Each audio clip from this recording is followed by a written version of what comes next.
पूजा पर्व रे आगरु आउ एबे मध्य चूड़ा घस को भोग लगा जाए थाए। गणेश पूजा, सरस्वती पूजा, दशहरा रे बने की भोग लगा जाए। कम समय रे बनी थाए और बहुत ही टेस्ट लगी थाए। प्रभु श्री गणेश पाखरे भोग लगी हो सारा पर तार स्वाद 2 गुणा बढ़ी थाए। नमस्कार, महालक्ष्मी किचन को समस्त को बहुत बहुत स्वागत। यही गणेश चतुर्थी अनेक अनेक शुभेच्छा और अभिनंदन। आज आम चूड़ा घसा बनइबा। हाथ रे घसी घसी की बनी थाए बोली चूड़ा घसा। तो ये मु चूड़ा नहीं टिके पतला साइज चूड़ा नहीं आउ भल से सफा कर नहीं या ग्राइंडिंग करने बेसी भी चिकन करिकी ग्राइंडिंग करवानी टिके दरदरा रखिकी ग्राइंडिंग कले बहुत ही टेस्ट लगी थाए।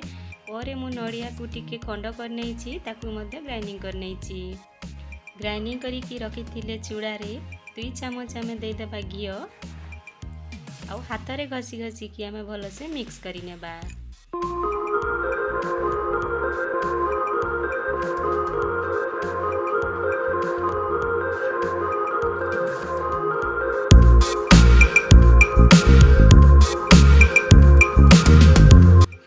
भल से आम जेतिकी मिक्स करिबा सेतिकी टेस्टी लगी थाए। चूड़ा और घी को तो मिसेकी रखीदेले। एबे एथिरे आमे चीनी पकेइबा मीठा पाई या आम ग्राइंडिंग करनेबा सेथिरे देबा इलायची, लवंग, गोटी मरीच बासना पाई बहुत ही टेस्ट लगी थाए।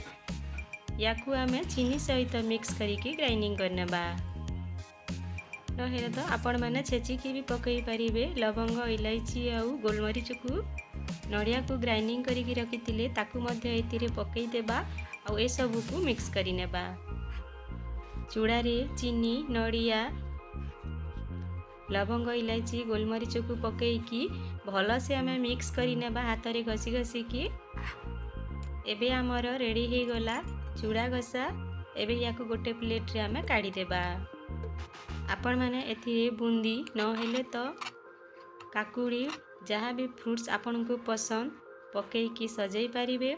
एथिरे मु खंड नड़िया को सजाई नउची आउ किछि लवंग को सजाई नेची। एबे आमर भोग लगेबा पई बिल्कुल रेडी हो गला चूड़ा घसा। आपण माने मध्य एही चूड़ा घसा को निहाती थरे बनांतु और प्रभु श्री गणेश पाखरे भोग लगांतु। समस्त को दे निजे भी खांतु। एही चूड़ा घसाटी केमती लागिला निश्चय जणेबे। जदि भल लगी थाए गोटे लाइक कर देबे, शेयर कर देबे आउ जो माने ए चैनल को नुआ देखुछंती प्लीज गोटे सब्सक्राइब कर देबे। एमितिया नुआ नुआ वीडियो देखिबा पाई।